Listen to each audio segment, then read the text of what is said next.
Good evening. Welcome to Accu-Stats Productions. Our feature match tonight between Mike Zuglan and Mike Sigel. I'm Grady Mathews along with Bill Weenie Beanie Staten. And Bill, I'm so excited I can barely sit in the chair. Well, I'll tell you, I hope the game is as exciting as the lag was. They both came within about a half an inch of the end rail there. Our two contestants in this first match, I might add that we're at the Roosevelt Hotel, New York City, at the 15th Annual U.S. Open Championship. The game is straight pool, 150 points, and the tournament is sanctioned by the PBTA, which is the Professional Billiard Tour Association, and the Women's Professional Billiard Association. And as you said, we have two stellar performers here, Mike Zuglan, the kind of the newcomer on the block, and Mike Sigel, a tested and proven player of the decade in the 80s. I don't know. Somebody asked me before the tournament who I liked to win it, and I told them that I liked Mike Zuglan. You like Mike Zuglan? Oh, I love Mike's game. I saw him play, 5 or 6 years ago, and I was so impressed with his game, I thought he was the best straight pool player in the world. You know, actually, Mike has never played in the U.S. Open Straight Pool Championship. This is his first. He's played in several world events, but never in the U.S. Open. And he's made a mark this week. He ran 109 and out consecutive balls, unfinished on one of his opponents. And this game could go either way. It depends, I think, on the breaks in this game. He's going to fall a little short. He would like to have frozen the cue ball on the end rail. Now, Mike Sigel's got an excellent shot at the 5-ball here. The only thing that Mike on this 5-ball here, he has to roll this ball. Mike is just absolutely offense in motion when it comes to a hard shot where he has to shoot hard. Now on this one, I think he'll just he might shoot it a little harder than I thought he would. I don't know. He could get in trouble if he shoots it hard. He's got a slight angle. He may be trying to force it into the 11-ball. Might mention that the only other two undefeated players are Ray Martin and Dallas West, and their match is just underway. Yeah, we started with 32 players, and there are, boy, what a shot to start off with. Well, that's why he's Mike Sigel. He noted correctly that it probably would be best not to lag the 5-ball in the pocket. That's tentative at best, and with precision and confidence, he's on his way. As I was saying, we started with 32, and we have narrowed it down to now 6 players. Is that not correct? I believe you're right. And both of the matches that are in progress in the men's division, there are 4 contestants, 2 on each table. Mike Sigel and, of course, Mike Zuglan on this table, and Dallas West and Ray Martin on the other. And, of course, this is a 45-second shot clock being used here at the 15th U.S. Open. And it has sped the games up. I don't think there's been a match longer than 2.5 hours. Actually, that 45-second time clock, I think the players have played better in this tournament. There's been more hundreds run than I can remember in the U.S. Open Championship. And frankly, I think it gets the guys in a lot better rhythm, and it certainly stops all of the stalling by some of the players in the past. Well, you know, I've always thought, and I think you're like-minded, that spectators don't want to watch a guy agonize for 8 or 10 minutes over one shot. Absolutely. If we want our sport to gain the notoriety and the acclaim it so richly deserves, it has to be a quickly paced, entertaining sport. And back there to the table, Mike Sigel has not had any problems since the first shot. And I'll tell you one thing, I thought it was very imperative that Mike Zuglan get the first shot and maybe put a little pressure on Mike. Mike is not only a come-from-behind man, he is a front runner, absolutely. And I tell you, I hate to see Mike Zuglan get behind very far because Mike Sigel is determined. You know, this is one of the titles that has eluded Mike Sigel. He has never won the U.S. Open Championship with all of his titles. So I know he is smelling blood right now, and he is also playing very well. Now, he's got to work a little bit with a break shot. He doesn't have a very workable one at the moment. And I don't see much sense in going into this 7-1 here because he doesn't have to end up with another shot. All right, if he goes into the 7, it's all right, but it's a touch risky. If he had, gone a quarter of inch higher up and frozen on the 8, he might not have had a shot. Now, he still doesn't have a break ball, Bill. He may have to use the 9, although it's a shade high. The 9's not a bad break shot, and he also has the key ball, the 7 ball in the side there. He's asking about, he's up against the 8, and he's asking the referee. Oh, by the way, we haven't even mentioned our referee. With his head in the left-hand part of your camera is none other than John Lewis. He is with the BCA. He's like a league, and let's see, what is John's titles? He's a league and tournament director for the BCA, which is the Billiard Congress of America. All right, this is the 2-11-14-7. All right, the 11 ball being the ball on the rail. I got a little funny. I don't think he'll draw this. He'll just hit this with a high ball and come underneath it, I believe. Okay, he did draw it. And just as Grady said, it'll be the 14 ball down in the same corner and the 7 ball in the side pocket, leaving the cue ball on the rail over there. He just got absolutely perfect. He has cleared this first rack off very confidently. Well, that's his style of game anyway. Absolutely perfect. And just like that, it's 14-0 advantage Mike Sigel. Siegel's on a run of 14 and leads Mr. Zuglan. These are Brunswick gold crowns, the nice new shiny black ones, and they are a gorgeous work of art piece of billiard equipment. It's Simonis 860 cloth, Centennial balls, red circle cue balls. The finest playing conditions you could ever ask for. That they are. And the players have responded with, as you suggested, 700 or 800 ball runs. And I wouldn't be at all surprised to see a big run here. I'll tell you, if the balls will cooperate, I have a feeling, boy, he looks determined. Well, one thing about Mike Sigel, he's a killer. Always has been in tournaments. I think he has perhaps a better degree of consistency than any of the great modern-day professionals. Now, he wants to get rid of this 12 ball. I think he'll play the 1-12. The 12 ball is the ball closest to the pocket where he just pocketed the 1 ball in. The reason he wants to remove that is blocking the path of that green ball just up the rail there. All right, he's straight in here, but that's no problem. He can roll forward and play the 11 next, or he can draw back and play the 11. Personally, I'd just roll forward a little bit and plan to shoot the 11 and go into the 5. The 5 ball is the one he'd like to hit. That's right up behind the spot. He might end up with a manufactured break ball, and certainly he'll get rid of these problems. Boy, he is working those balls. If you notice, he took every ball that was near the rail and put them in the pocket first, leaving the balls out in the middle of the table. Then you have a multiple number of pockets you can choose to shoot balls in, should you get out of line with your position. Now, the 6 ball is the only one that I see as a break ball. Now, he can't move the 14 here because he doesn't have to have another shot. He might just nudge that 6 up a little bit. No, he wasn't trying to do that. He must be planning to just use the 6 ball.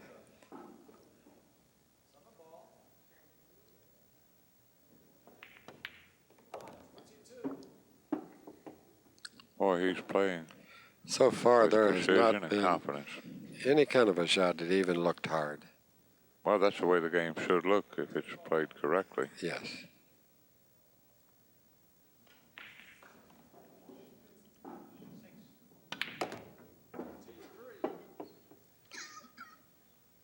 I don't know what he was trying to do there. He's kind of center field on this ball. Yes, this is awkward here. That's the first time we will say that he's let the cue ball get away just a little bit. He may have to shoot this 6 ball here and possibly use one of those other balls as a break ball. He was looking at shooting the deuce and maybe going into the 13, but now if he shoots a 6, he's going to have to work to create a break ball. Now, I don't know. He's going to have to play the 15 ball here. These are 13 and 2 look a little high to me for. They are a little high, Grady. You know, he could get into them, but it's not exactly what he would like. He has committed himself to use the 2 or the 13. Well, if he wanted to here, he could play to get an angle on the 2 where he cuts the 2 in the corner and goes into the 13. Right now, if he does that, he would be trying to move to 13, 3 or 4 or 5 inches, and he would have a nice cue ball on the 5. All right, he's not going to do that. So he's obviously planning to use the 2 ball. He got where he could, he's almost a little straight on it, but I still think he's all right. He can just draw up table right in the center of the table, about 2 feet from the 2 ball. There's 1 foot, 2 feet. It's a little high, but he can get into the rack. At the end of 2 racks, Mike Sigel leads 28 to nothing. But he does have a good angle. He looked up here and smiled at us very competently, so he's feeling pretty good. Mike's been kind of quiet this tournament. He'll chirp, you know, respectfully, not in a ill manner anyway or anything, but sometimes he has a designated yes man, somebody that needs to nod or say, right, Mike, or something like that, and sometimes that can be us. Yeah, well, he can make a good listener out of it. He loves to talk. All right, I like just coming off the top of these balls, high right-hand English, and he just like to skip off the top of them like so. That's textbook. You could not have described it. He executed exactly what you described. Well, you don't win as many tournaments as a Mike Sigel without playing good common sense, high percentage pocket billiards. Now he needs to get into these balls again. He may do it right here. Wants to miss the 4 ball. I like that. Exactly. I like that. He just executed it again. And by going into the back of the pack, you notice the 2 balls that are closest to the end rail here. Those were what I continue to say safety or bailouts in the event you get hung up underneath the pack. You got those balls. They will bail you out and make you a very easy shot. The 3 ball may be dead also. I think it's worth mentioning, Bill, that one of the great tenets of time-honored straight pool is to leave a ball on the end rail. Most of the great straight pool players feel like that if they hit the rack in a manner that they didn't want to, and the cue ball happens to end up on the end rail, they're going to have a shot there because there's a ball there. It's not bad policy. No, it really isn't. If you feel like the cue ball is going to go down the table and there happens to be a ball down there. Now, he needs to do something with these balls again. I don't know if the 3 is dead or not. He's playing like it is not, and he's just going to pocket this yellow ball, the 1 ball, and I think he's going to go into him with the 12 ball. The 12 ball being right there below the yellow ball, and he's going to shoot the 12 ball in the same pocket, just bringing the cue ball. He won't hit this real hard. Well, he wants to miss the 6 here. He'd like to hit the 5 or the 14, preferably the 14. The 14's the ideal ball. He'll just hit it medium, which there it is. Now, there's an example of the ball down the table. In the event that he had not gotten a shot down here, he didn't get a good angle on the ball down the table, but it was there for him. If he didn't end up with a shot down here, it would be a bailout. Well, he's going to shoot the 6 here, if I'm not mistaken. Yeah, it's much easier. And he'll probably slow spin this ball, maybe even sending the cue ball into the 7 ball. I like that. Hitting the 7 ball. Now, he still doesn't have a good break ball. He'd like to get an angle on the 15 and nudge the 10 out a couple of inches. That would be ideal. The next 2 balls will go in the same pocket here, we predict. He wants to go around the 14 ball here. A lot of spin here, nicely done. And he's gotten a perfect angle. Now, what Grady had described earlier, he's going to pocket the 15 ball. He got a little bit, he'll just nudge the 10, which is the blue striped ball out. He looks like he's hitting it. Maybe he'll bounce it off the rail. No, he just nudged it out. That's too low, I think. Also, the 14 ball, the 2 striped balls at this end are both break shots. Well, I think he's going to have to use the 14. I think the 10 ball is a little bit too low. Now, he's looking right there at the possibility of using the 10 as a key ball. He'll cinch this and draw it back. All right, he's going to play the 10-7-5, if I'm not mistaken. Perfect pattern there. He'll just knock this in, come off the rail about a foot, play the 7 up in the corner pocket. He is handling this cue ball absolutely. You just can't place it any better. He'll shoot the 7 in the upper corner pocket. He'll shoot the 5 and drift down here with position on the 14. He just needs to get above this 5 just a little. He'll force it forward a little. Well, straight in is fine, too. Straight in, he can go straight over to the other rail and off. I think, yeah, that's what he'll do. He'll come off of the rail. About a foot off the rail. He got off about 6 inches, which is fine. Well, I'll tell you what, Grady, he has on a run of 42, and he just hasn't shown any weakness whatsoever. No, it could be a long evening for Mike Zuglan for doing nothing more than breaking the balls a little bit poorly.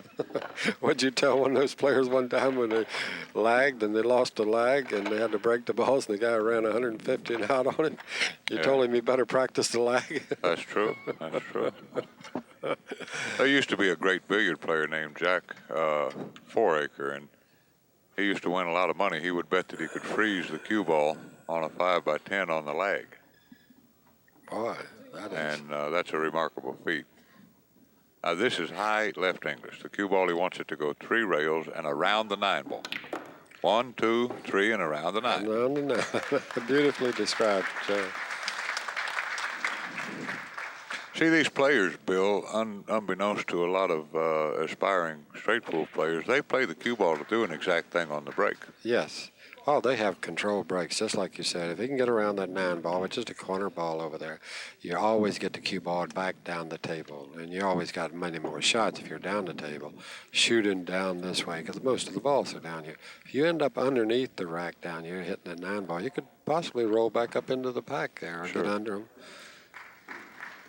Just remember this, all aspiring straight pool players. You must get the cue ball away from the rack, loose, and preferably right in the center of the table after the break, between the 2 side pockets. I like this. Even though the 11's a potential break ball, he's going to destroy any problem balls. You look how well they broke up, too. There's hardly any problems here. There's 2 balls right there by the spot. Well, he's got some problems here because he's got to make the 4 so that the 13 goes. And the 9 ball might be a little low for a break ball. He'd like to get where he can have a nice break ball. Now he has elected right here to pocket the 10 ball and break those 2 balls that are up by the spot. But he's going to go into the 12 here. The 15 might be a break ball. He'll leave that there. You notice he's getting rid of the problem balls. Now he's got, I think he'll shoot the 1 ball, the yellow ball, in this left-hand corner pocket of yours. Right, and he'll play for the 4 ball. The 4 ball being the ball closest on the rail to the right-hand side pocket. Here he goes. His next shot, in all probability, will be the 4 ball now. Now, this is ideal because he can draw this out of there. I think the 15 is going to be his break ball. Now, once he removed that ball, he does not have any more problem balls. Yes, the 15 is the ideal one right now. That's the ball right by the spot. Let's see if he leaves it. I might play the 8-13 here. The only reason he might not consider the 8, he's upstairs over that 15 ball. All right, he's going to go into the 3 here and just nudge it straight towards the corner. Very nicely done. Now, if he wants to, he can draw back for the 13 now. That might not be a bad shot. Let's see how he plays this.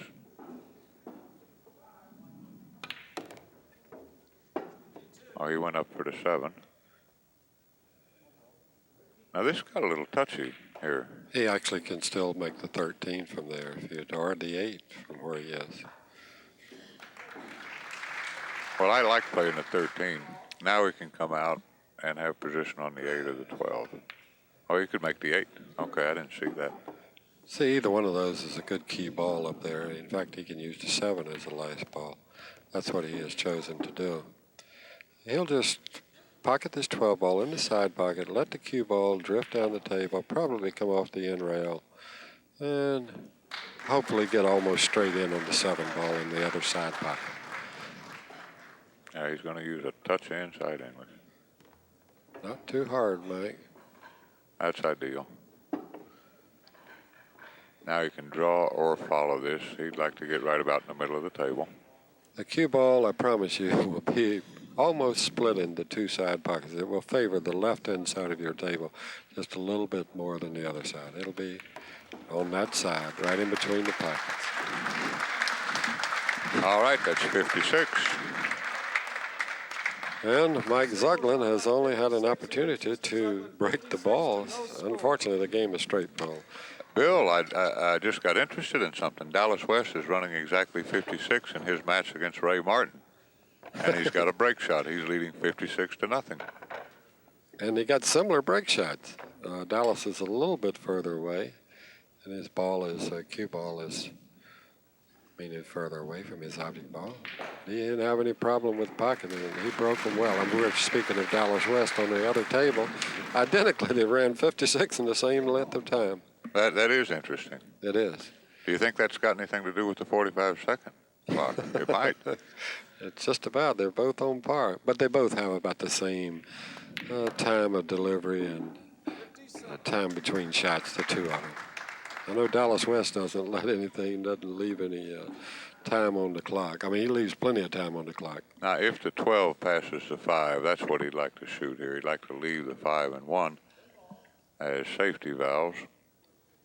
If not, he may play the, I think he's all right, the 10, 5, 1, 12. Or he could play to break him with the 6 ball, but I think he'll elect to break him with the 12. I think it's a little easier to get on. Now, that's perfect. He can either punch it up or follow it. I suspect he'll kind of punch this up. Oh, he's going to follow it. Now, I don't believe he can follow this ball, Bill. I think he's got to draw this. He will draw this ball. He will shoot the 12, which is the ball right underneath the stack there, and he will draw aggressively. Yeah, he can hit this pretty firmly. He's almost bouncing this thing with a draw bounce. Watch the cue ball. Now, he got very fortunate for the, but some of them, when I say fortunate, he knew that 11 ball was going to come down this way. Now, you know what I think he's going to do here? He's going to put a lot of English on it and go 3 rails and play for the 14 or 3 in the side pocket. Now, he needs to miss the 7. That's what he's looking at. That's exactly what he looked at right there. Watch his cue ball go 3 rails, and hopefully he's going to play the 3. Oh, he played 1 rail. He double-crossed us both, but he played on them. Well, that's probably better. Surely, rather than having to go 3 rails, a lot more control. He's going to play one of those 2 balls that are down there beside of each other, right by the side pocket. Now, he's got the 6 or the 7 for a break ball, but he does have to break up those balls right behind the spot. There's 3 of them. Now, he got an angle where he can follow the 8 and go into the 9 ball, I think. But he might not want to do that. I think this is a good shot to get rid of the 3. That could be a problem later on in the rack. He can dispose of it very nicely right now. Now, he's probably planning to play the 8 and then the 6. Or he might be shooting the 6 right now. That's just as good.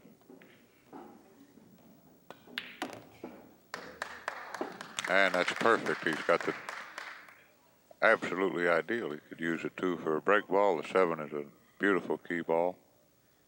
I think he's going to play 4-9, 13, 8, 7. All right, the 4, you've been right so far. The 9, you are right. The next ball is the 13. That's the ball right in the center of the table on the rail here. That would be 3 in a row. The next one would be, if he followed Grady's pattern, would be the black ball, the 8 ball just above the head spot. And he has gotten perfect on it. Now he can elect to take either one of these balls and use it as a break shot. It depends on which one he wants to play here. Well, he's decided. He's decided to use the 7.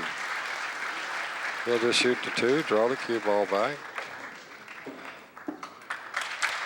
I'll have to give you 99.5 on that call there, Grady, because he could have used either one. Either one. All right.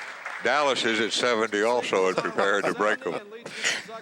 The score is 70-0 in favor of Mike Sigel. He has a run of 70, and Dallas West has run 70 exactly the same time. Their balls are being re-racked. The only thing I can say is Mike Sigel has a much better break shot than Dallas West. He has one, but it's a tough cut shot. Not a tough cut shot, but he has to cut it and come off the rail with the cue ball. The gentleman in the picture there is the referee, That's my Carswell friend. Ransom. They showed the timekeeper. That's my friend Henry. Dallas made the break shot.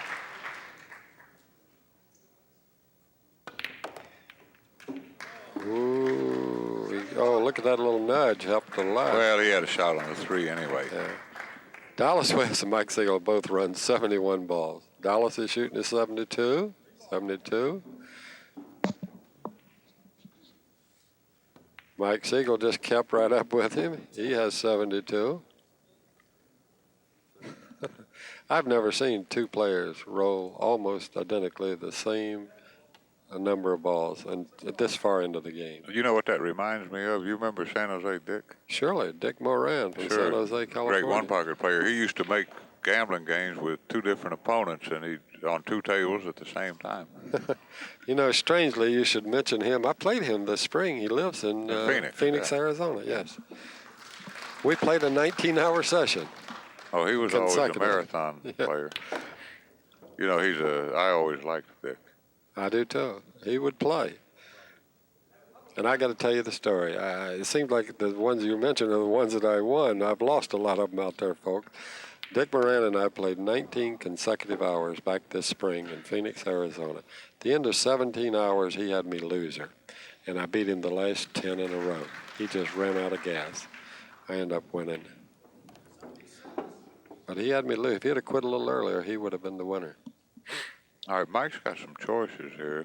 The 14 or the 15 are break balls. He wants to get rid of, well, how's he going to do this? The 10 and 8 are in the rack.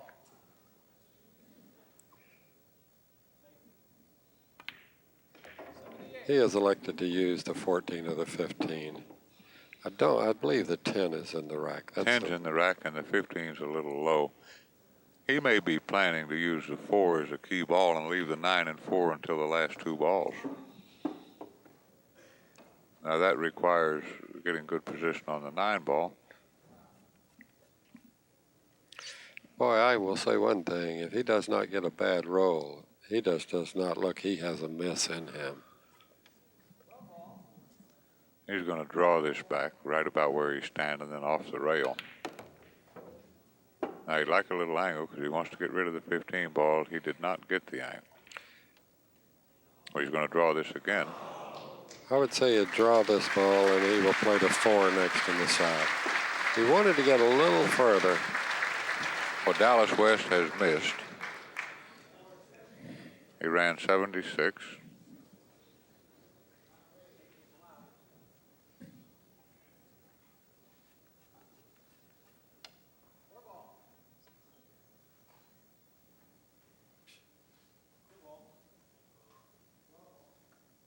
Well, he's looking at the 15 as a key ball, and he doesn't like it, and I can't blame him. He's going to come down here where he can get on the 14 or the 15. He'd like to come back a little farther than where the cue ball is right now. Well, he committed himself to use the 14 as the Well, this break is ball. perfect. He can draw this straight back. He's going to use the 14 as a break ball. He wants to bring the cue ball back about halfway where the cue ball is sitting right now. There it is, just about halfway. 84. And with a perfect left-handed break shot, it's even better than what he had begun with in a lot of the other racks. Sure. I promise you these balls will open up, and the only thing that could possibly, I do not think he will miss this shot, is he could get a bad roll or something to roll up against it. But the way the balls are rolling, I expect him to have numerous shots after this break. Well, Mike is not an advocate of hitting break shots easy. He likes to hit them with authority, and I can't fault his judgment there. And I like this high ball. He's following it. Watch the cue ball as it bounces off the rack. See it come again? Coming back this way. He got the 8 ball or the 9 ball. I think he'll play the 8 ball in the side here. Well, it's easier to bridge the 8 ball. Yes.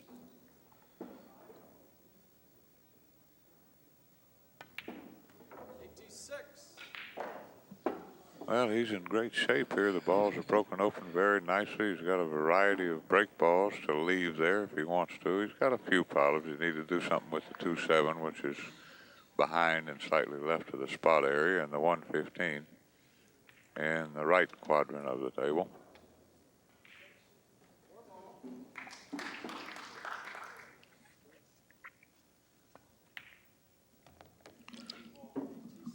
Now look what he did there. That's so smart. He wanted to get an angle on the 11, I think, but he didn't get it. Uh-oh, watch out. He was trying to break up the two balls that are at the right of the screen, the yellow one and the striped ball, the 15 ball. He failed to hit them, and he drifted down here kind of in no man's land. And the only shot that he has is the 5 ball, the orange ball, just to the left of the spot, up in the upper corner pocket. This is the first difficulty he's had. Oh, you know what's hard about this shot, Bill? It's very easy to move the 6 ball. See, he'd like to use a touch of right English. That's natural. But when you do that, it becomes very easy to nudge the 6. Well, he has chosen the left-hand corner pocket up there, and he'll probably just not hit this really hard. So that pocket he split the wicket, I can tell you. Did not touch a right. Made it look easy. Sure did. Now that shot, had that been Mike Zuglan's shot, the incoming shot, he might have had a little difficulty in that because he's been sitting in the chair, getting nervous. And the exact same thing happened over there, and not the exact same thing, in the Dallas West Ray Martin game. Dallas West ran 76 balls and gave Ray Martin a shot. He came in, he ran 2. He was just not warmed up. He didn't get around the balls, and he ended up missing. Just because he was cold coming in. Now, Mike was warmed up, made the shot look easy. Okay. You know what I might do here? You correct me if I'm wrong. I might play position for the 1 in the long corner and get rid of that without trying to force this around some kind of way or something. Now, with the rest of the balls the way they are, see, if he could get an angle on the 1 where he could shoot it in the corner and then play the 15, the rack would be easy. He'd have the 11 there for a break ball. That's exactly what he is shooting. I think he's elected to do that, Grady. A lot of times, aspiring players, it's worth noting that you don't have to break out balls if they'll No, he's go not somewhere. going to do that. He's not going to do that. He's coming around for the 11 or the 2 in the side. I think he'll shoot the 2 or the 11 in the side. He can draw the 11, off the 11 into the 15. That's a little bit of a risky shot there. I think he'll shoot the 2, and he's still got the 7 and the 6. That would go over here in this left-hand corner pocket, and then he can kind of break out those balls. His next shot is going to be the 7 ball, and he's going to just nudge the 6 down here near the right-hand corner pocket, down in that area. He'll follow down with the cue ball. Now watch it. The next shot after this will be the 6 ball over in the other corner. Now he can do about whatever he wants to. If he would like to go into those balls, I know he's going into them from the bottom. He'd have to be very careful. Well, he's got to go into them here. But he wants to hit the 1, not the 15. I think it's the opposite way around. I think he'll hit the 15. He just struck them both right in the center. Well, now I knew there could be a problem there. He's got a little bit of a problem.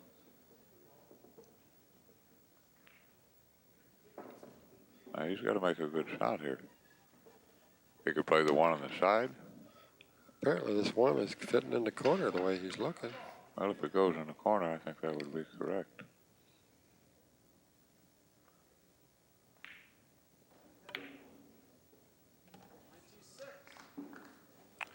Well, I'll tell you what, Bill, he's gotten tough here. He's going to have to shoot his break ball here. Can't shoot the 13 here. That's too tough. You know, he could have a little angle to bump the 13 out. That's the ball right beside of the optic ball. There he goes, bumping it out. How about that shot? Nice shot. Sure was.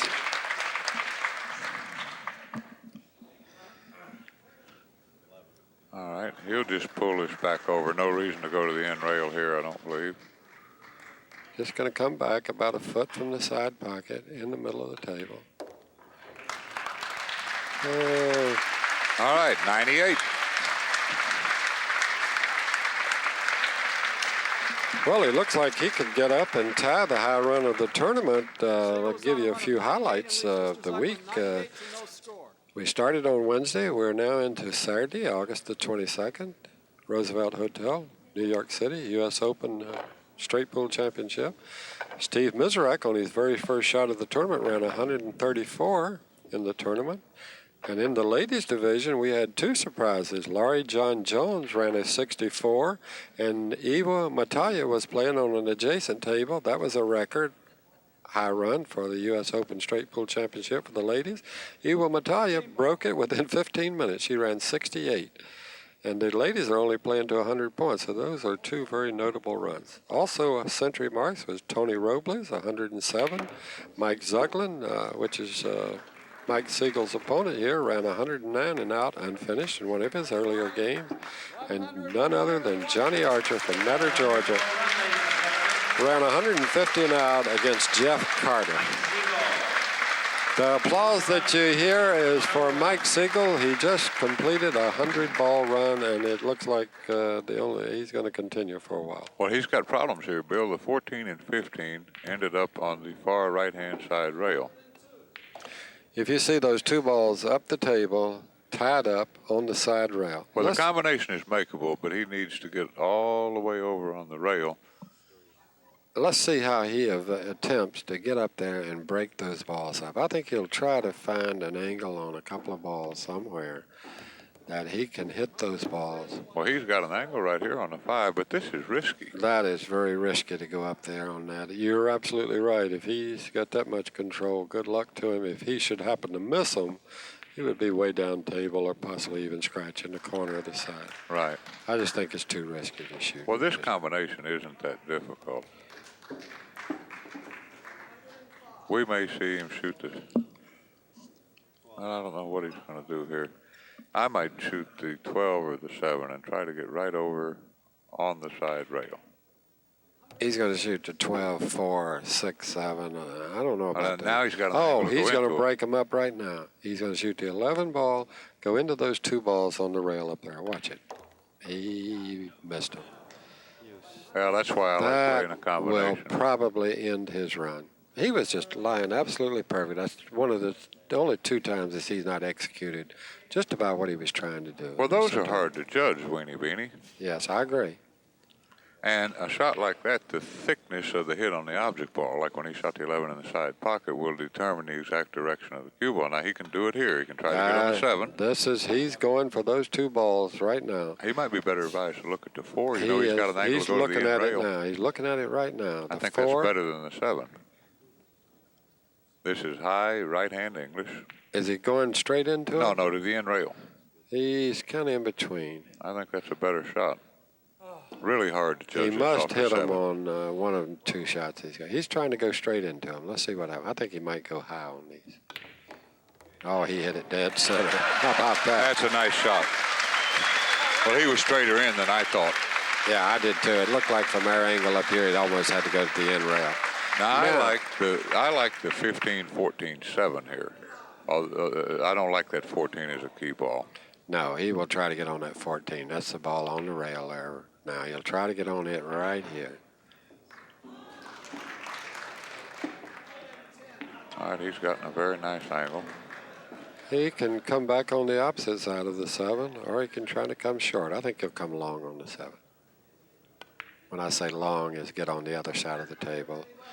Just pocket the 7 there. He can go one rail, or he can go. Which one do you think he'll go? I think it's one rail. He's got to go one rail here, sure. One rail down to the end rail here underneath and back up for the 6. He has gotten out of trouble here. He sure has, and that's 112.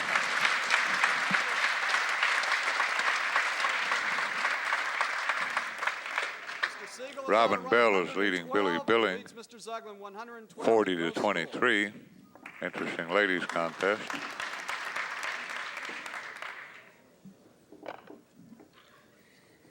Well, we've kind of come to expect this kind of performance from Mike Sigel.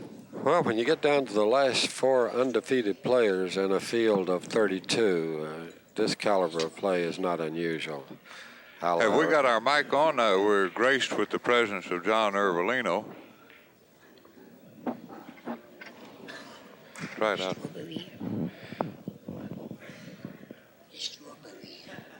I haven't seen it.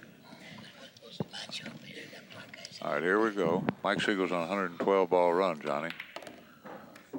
Well, this is where he shines when it comes to the finals.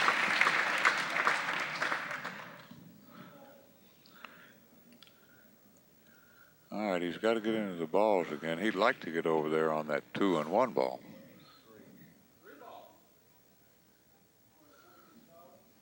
He could play the 3-11 and get on him. Or he could play the 14 and get a little steeper angle on the, play the 14 and then the 3. You know, he has, I believe, looking at playing the 3-11, coming down under the rack here and going for the. I think he'll draw back. That was my first choice. He can get over there. He's looking at something else. There's a combination, a 4-5 combination. But now he's putting the stick down about where he wants to get. Now he's looking in that area. He has that blue ball and the 1 ball underneath the rack that's loose that he could get into the pack there. Let's see if he puts the cue ball over there about where he wants it, down almost to the first diamond. All right, that's right in between the 2 diamonds, so he's got to pocket 1 more ball before he goes into the rack. Well, I kind of like going over on the far side of it if he's got to shoot the 2. Let's see how he decides to go. All right, he's going to stay on that side. Now he can draw this. I think he's elected to follow. He will follow this ball. The cue ball will go forward right through him. Nice shot. Well, they're pretty well open again, although he doesn't have a real good break shot, but they're certainly opened up well there. Boy, Mike's shooting very quickly here. He is not wasting any time. I don't think he can risk moving something out off the 5 ball. You know, he could try to split the 8 and the 13 there. I like trying to get roughly straight in on the 12, right? All right. And then once you do that, you can shoot the 13 in, go into the 15, which will move the 8 out, and it seems high percentage. What do you think? It's a lot higher percentage. What do you think? Oh, it's definitely a higher percentage shot, especially at this stage of the game on this kind of a run. What Grady meant was he is going to shoot the 12 ball right there where he is pointing his cue stick in this right-hand corner pocket. Kind of stop about there, and the next ball will be the orange striped ball, the 13, going in the opposite corner. He may have gotten back. No, I think he has a pretty good perfect. What he's going to do is pocket this 13 in the left-hand corner pocket, forcing the 8 ball or the 15 out. There's the 8. That's came perfect. right out. Now his next shot is just elementary what he does here. He's going to shoot the combination in the side, clear the balls off up the table, and maybe you might tell me what you think he's going to run here now, how he's going to run them. Well, go ahead, Johnny. He'll be the 15, 10, 9, 14. I think he'll get rid of this 9. I got the 15, 10, 9. Okay. Because there's so much room for error with that 14 ball as you'll come playing the 9 ball next to last. Now he's going to follow with a little drop English and go up for the 9 ball as Johnny. He thought he'd made a bad mistake, but he's all right. Oh, that's perfect. The ball's in sequence. You read his mail, Johnny. Now, here's the difference now between a top-flight straight pool player and good straight pool players. He'll make sure to come too far here. If he comes too far, he's okay. If you stop short, though, where you got to go around the 8 or something, that's how you get in trouble. And meantime, he got perfect. Beautifully done. 126.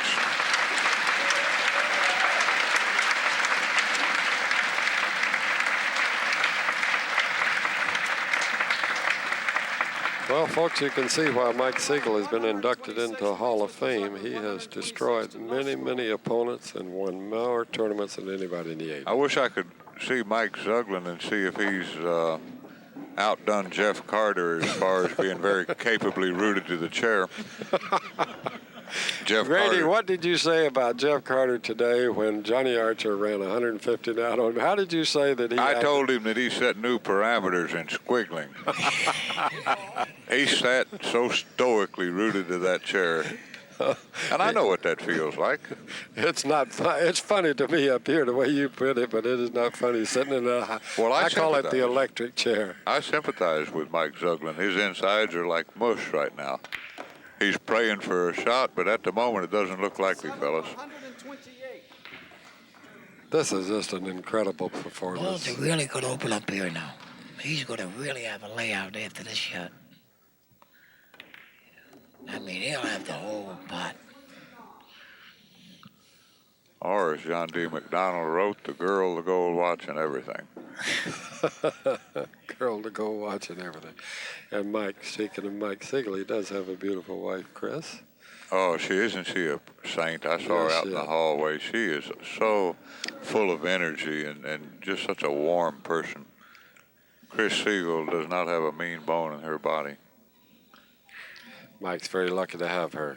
You're absolutely right. I think she's been a big influence on his career. That it reminds me a little bit of Ray Floyd. Ray Floyd was kind of around her. No, not Mike was never around her or anything. But whenever Ray Floyd got married, his golf game just seemed. He stayed home. He loved his wife, and everything just started blossoming for him. And he has just endured. Ray Floyd is going to turn 50, by the way, and play a little bit. He's still playing competitively on the regular PGA Tour. He's going to play on the Senior Tour and the PGA Tour. He wants to break up this 2-13. Now, I don't see a good break ball here, boys. Do you? Well, it looks like he might be forced to use that 7 to the side. No, go ahead. I was just going to say that Harold Worst used to love side pocket break shots. He would play for him, and what a great player he was. And there's a lot of folks who are going to be listening to this broadcast that maybe never heard of Harold Worst. To give you an idea what kind of player he was, in addition to being a world-class three-cushion player, he used to practice straight pull every day till he ran 200. That's the way he would practice. Harold Worst was one of my best friends. He was from Grand Rapids, Michigan. He died at a very early age of 37, I believe. 39 he was. 39. And he and I used to room at tournaments together. And Wasn't he a great guy? He was a great guy, absolutely. He never did even confide in me. He kept it hidden from me that he had it. Well, he was sure a great player. You know, he took up one pocket, and in a real short space of time, he became a terrific one-pocket player. I might add to that, he won tournaments in Johnston City, Illinois, in both one pocket and 9-ball and straight pool between the Stardust Open tournaments in Las Vegas and Johnston City, I'll tell you a Illinois. cute story about that, Bill. Cornbread Red took Harold Worst on the road, right? And he was trying to trap Harold, and he'd take him places. He'd say, go ahead, give this guy the 5-ball, or give this guy the 6-ball. All right, we'll get back to the match. Anyway, Harold won every place. All right, Mike is about completed this championship run. After this rack, he's going to need only 10 balls. Got the 1 ball for a break ball. I still believe he's going to use, I don't know why, but to me, the side pocket break shot with the stop in there where the 2 is a better break shot than that 1 ball. He'll open it better. I guarantee it. Well, he's not going to shoot the side pocket break shot, though. You don't see that very often anymore. No, you don't. And it's almost a style of game that you have to learn to like and enjoy. I say he is. Well, let's see. He's looking at it. All I see is stop. And you're perfect for that ball in the side pocket. He's going to draw back an inch or 2 and shoot it in the corner. There you go. He's Well, you're definitely perfect. using the 7 ball in the side Johnny, pocket. you're absolutely on cue this time. Very prophetic.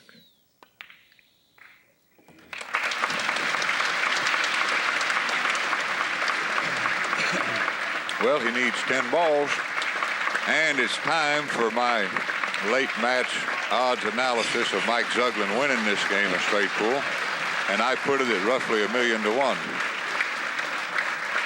First, Mike Sigel has got to miss, then he's got to make up a 140-ball deficit. If you would draw your attention to the table there, our referee, John Lewis, Mike Sigel, has pointed out several little, pieces of specks of dust and powders on the table. Also, there was some on the ball. They had a little, what do you call that little thing that they were using to I don't know. measure and keep the ball and put it back in exactly? I don't know. But to Mike Zuglan's credit, fellas, he hasn't missed any balls this match. You know, strangely enough, there has not been a ball missed in this entire match. No, there hadn't. And unfortunately, Mike Zuglan has not had a chance. That's a shame, too, And, because he's playing really well. He's playing well, but I don't believe he wants a chance anymore. For some reason, I don't think he wants to get out of that chair Yes, he after does. this He would 140. like at least Well, one Mike chance. Zuglan's quite capable of running 150 and out. Yes, he is.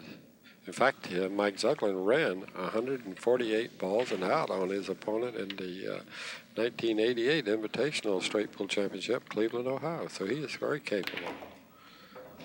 You see why a lot of the guys do not like the side pocket break shots. They didn't break out as well as he Well, now did. that's the first. Well, he got a little straighter in on the break shot than he meant to, too. But you're right, Bill. The balls didn't break open nearly as well, did they? Well, he's got the 14 ball. That's the ball underneath the rack there that's loose. He's going to try to go 3 rails, or possibly 2. 1 rail, 2 rails, 3 rails, and he's going to shoot this 14. He did not get quite the angle he wanted, but if he makes this ball, he's out. Because he's going to hit it with pretty good stroke here. He only needs 8. What's the cue ball? Now he needs 6. And he's got the 11 ball. He can do it again. He needs 6 more balls. Look at Mike smile. Now he knows he's out here. He only needs 6. I don't even think I'd risk going into these balls. I think I'd take the 8 ball. Well, he's right here because the 1 ball is going to come down to the same pocket where the 11 is. Yeah, you're right. Yeah, it's all over now, for sure. Needs 5. The 4 ball, I think, is the shot if it goes. Well, I'm a sucker. I personally would clear it out. You would what, Johnny? I would shoot nothing that's tight. These are all loose shots. That's what I would shoot. Stick, stick, stick, and you win the game. He only needs 4. Really, I don't think it makes all that much difference which one. Which shot he shoots. He could shoot anything he wants to. I personally think he could bank the 10 ball and win. You're probably right. He'll just shoot this ball and stop. The next ball he'll shoot. It could be the 8, the 1. Now, what about Pat Fleming? He's delighted. 150 ball runs, sell tapes. Right? Well, you have to give this player all the credit you could give him because he is like iron. He really rises for the occasion.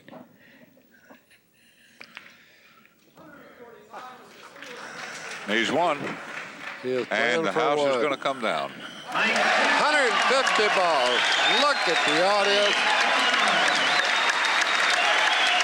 150 balls an out. Listen to that appreciative audience.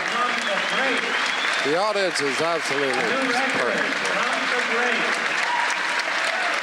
Do you think straight pool isn't alive and well in New York? Yes, it is. There is. I mean, listen to that crowd. Mike Zuglan couldn't have done any better. Congratulations. And you know what, guys? That 150 ball run was very technically correct. No banks in it.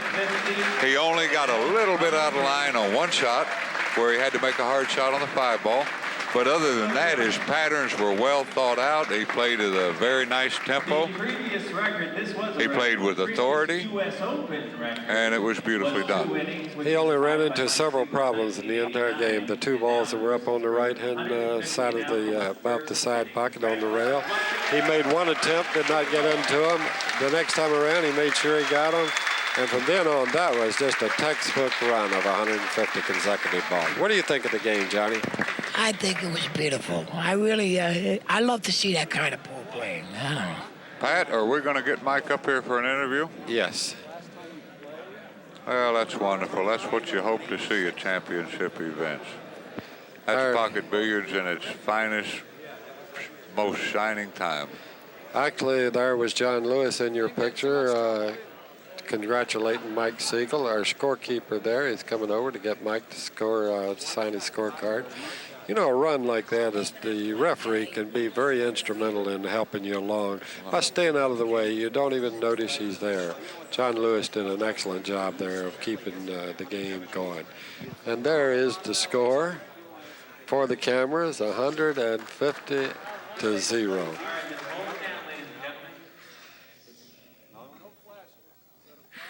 Well, that's quite a picture and quite a pose. Where's Rusty? Where's High Run Money?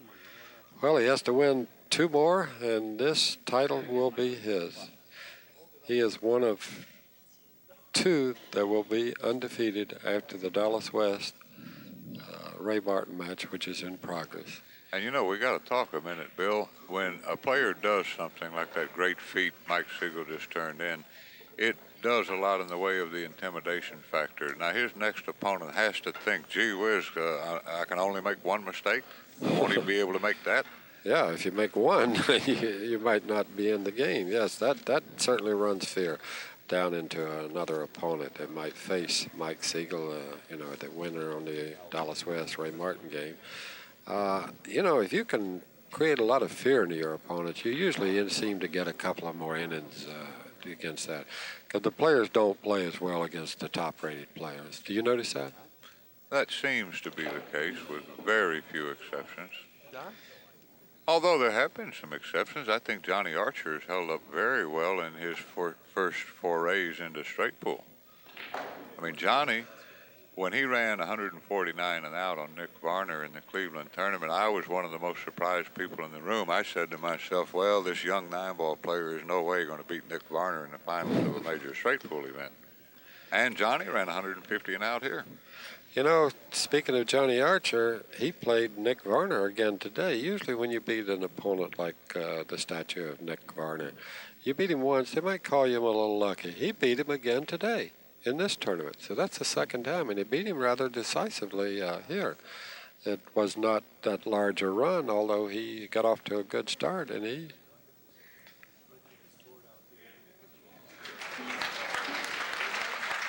All right, we'll be back in a few short moments with Mike Sigel.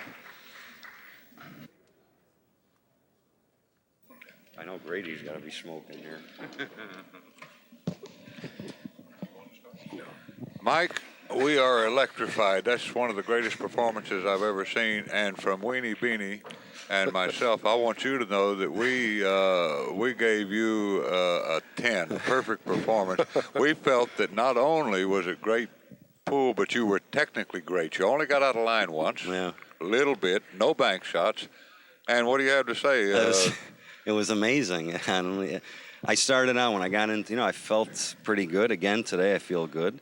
And I'm starting to see the patterns. And like I said, that table I think plays a little, I haven't played on 2 of the 4 tables, but the one I did play on played a little more difficult because it was stickier, wetter. I don't know. This table, the balls open up nice, as you can see. So, and once I got to about 60 or 70, I said, well, this may be a big run, And it just, it's the way it turned out. I don't know, everything, I broke them up. I really never had a problem except one time in the 5-ball, and I really got careless there. Yes, that's the only time you let the cue ball kind of slide down. Mike, let me ask you a question. You ran 150 and out. You unscrewed your stick. Really, how many do you think you could run if the balls would cooperate right now? Well, just give me a guess. I could run at least, 300 because I could have doubled that, right? So. I have a selfish reason for asking that. I want to see the high run record broken on a 4.5 by 9. I'll tell you the truth. I think it would be, if everybody that plays 9-ball today played straight pool, I think it could be possible. But under the circumstances, like I said, we only play the straight pool once, maybe a year.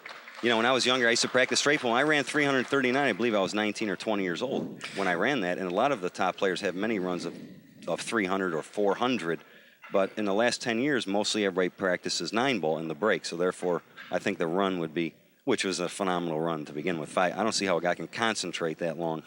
Mike, you have been the player of the 80s and are in the early 90s. Of course, you're at the top of your game. You have never won the U.S. Open straight pool championship. No, never. How many have you competed in of the one. 50? Just one? I mean, this is my second one. Really? I of played the other? The year that I played Rempe, I ran 150 and out. That was the first year, but Ortman won it. That was the first year I did not played. realize you had not played in anymore. So this is one of the titles that has kind of I want it. This is the only title I don't have, and this is it. I think you're taking dead aim at it. Yeah, well, I feel loose. I'm playing good, and the straight pool, and of course at this stage of the tournament, normally, I'm not saying Mike Zuglan is a great player, but at this, of course, he didn't get a chance to shoot. But normally at this stage of the tournament, you're looking at like I just see the guys. It just doesn't seem to be like the Varner, the Miserak, the Rempe, guys like that, or the great straight pool players. Like years ago, he's played Balsas, Crane, this one, Lassiter, And I'm looking at faces, even though guys have played for a long time, but it's. I feel I have a pretty good advantage, especially now. I think Dallas probably be my toughest match now. He looks like he's closing the door over there, and we play tonight. So who knows? At least. You know what it is? That was a nice match because I know the worst that can happen is I come back tomorrow at 3 o'clock if Dallas beats me. See, that's what I like. If I'd have lost, I could have played at 8:30 and then 10:30. If I'd have lost one of those two matches, I'm out of the tournament. Now that I won, if I win, I'm automatically in the finals. And if I lose, I still play one match tomorrow. I'm in the finals. So I make it to Sunday with the one table. I got to like my chances there. For all you folks out there that are going to be able to watch this tape, look at that run and try to duplicate it. It was a feat that just looked like a surgeon performing a brain operation. Yeah, I just saw everything. It's funny because I guess I haven't eaten a lot of fish. I don't know. Mike's referring to he's a fisherman. Grady, you have anything else you'd like to ask Well, Mike? only one thing. Mike accomplished a lot with this, not only some more terrific pocket billiard history, but Bill and I were talking a few minutes ago, and that's got to do something to your next opponent. There's a big intimidation factor there. The guy's got to be thinking to himself, gee whiz, I can't make any mistakes. I might lose. Well, I kind of feel the same way. Dallas is when he makes it to this stage of the tournament, Dallas is a great straight pool player. He plays a game where he may run 10, 12, 4, kind of like the way I do it sometimes, and hit you with 120. He's got that type rhythm for the game, like most of the top straight pool players. And I'll tell you the truth, this match is not even over. Of course, Ray looks a little, like he's kind of drained or something. But this match is not over. Ray Martin has been playing real good. He won that tournament, David Brenner's. And Dallas, he ran 100 and something last night. Yeah, in Dallas, I think he teed off with we were both running 70 or 80 balls because he would finish the rack and I would finish the rack, and they were running. Then I was thinking to myself, funny, because I said, well, he made his break shot when he was on 70, so then I says, well, I assume I'll make mine. If he'd have missed, I would have taken more aim at it. Well, when do you play again, Mike? 10:30 tonight. Oh, 10:30 tonight. Okay, that's great. You're playing the winner of the Dallas West Ray Martin match. But like I said, if I happen to win, I'm automatically in the finals. If I lose, I play one match tomorrow at 3, and then I'm in the finals again if I win. So that takes a lot of pressure off. I wouldn't want to just play tonight, get hit with a game like, let's say, Zuglan. Now he plays somebody tonight. I think he plays Dick Lane. Dick Lane beats him. Boom, he's out of the tournament.